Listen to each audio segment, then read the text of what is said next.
পানির মধ্যে 2টা ডিম ভেঙে দিয়ে অদ্ভুত মজাদার একটা জিনিস বানাচ্ছি। এটা দিয়ে যে কোনো খাবারের স্বাদ বাড়ানো যায় 10 গুণ বেশি। বড়দের নাস্তা, স্ন্যাক্স, বাচ্চাদের টিফিন কোনো কিছু নিয়ে আর ভাবতে হয় না যদি এটা বানিয়ে নেওয়া যায়। অত্যন্ত গরম পানির মধ্যে 2টা ডিম দিয়ে ডিমটাকে সেদ্ধ করে নিয়েছি। খুব বেশি সেদ্ধ না, আবার একদম কাঁচা কাঁচা সেদ্ধও না, জাস্ট কুসুমটা জমে যাওয়া পর্যন্ত সেদ্ধ করে নিয়েছি। আর সব পানি থেকে ছেঁকে তুলে নিয়েছি একটা ব্লেন্ডারের জারের মধ্যে।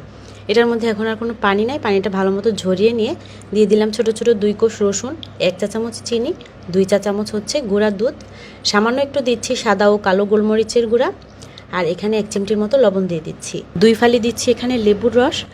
এই জিনিসটা বানানোর সময় টেস্ট অনুযায়ী বানাতে হয়, বানিয়ে প্রথমে একটু চেখে দেখতে হয়। এক একজনের টেস্ট বাড এক এক রকম, কেউ বেশি মিষ্টি খেতে পছন্দ করে, কেউ বেশি ঝাল খেতে পছন্দ করে। ও হ্যাঁ, ঝাল যদি খেতে কেউ বেশি পছন্দ করে তাহলে কিন্তু এখানে সাথে একটা কাঁচামরিচ, ধনেপাতাও অ্যাড করা যাবে, তাহলেও টেস্টটা অনেক ভালো আসে।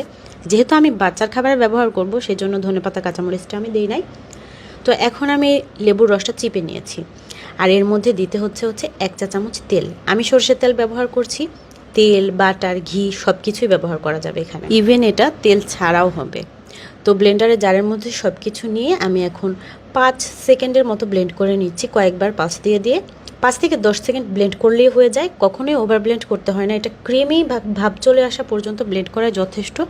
অতিরিক্ত ব্লেন্ড করতে গেলে অনেক সময় এটা তেল ছেড়ে দেয়, যেহেতু আমি তেল দিয়েছি। আর যদি তেল ছাড়া বানান তাহলে তো আর তেল ছাড়ার প্রশ্নই আসে না। যাই হোক, এটা কিন্তু একটা দারুণ মেয়োনিজ তৈরি হয়ে গিয়েছে। দেখেন মেয়োনিজের থিকনেসটা, এটা যেমন স্বাদে মজাদার তেমনি এটা দেখতেও অনেক বেশি সুন্দর। যে কোনো খাবারের স্বাদ কয়েক গুণ বাড়িয়ে দেয়। সবচেয়ে বড় কথা, এটা খুবই স্বাস্থ্যসম্মত।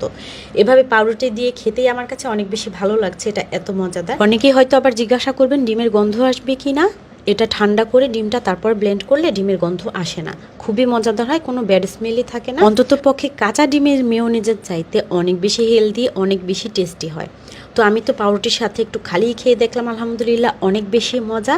বাচ্চার খাবার যেহেতু বানাচ্ছি, এটা কিন্তু বাচ্চার একটা স্ন্যাক্স হয়ে যায়। বাচ্চাদের স্ন্যাক্সের এত রিকোয়েস্ট আমার কাছে জমা হয়েছে, আমি তো এরপর ভেবেছি শুধু স্ন্যাক্সই বানাবো।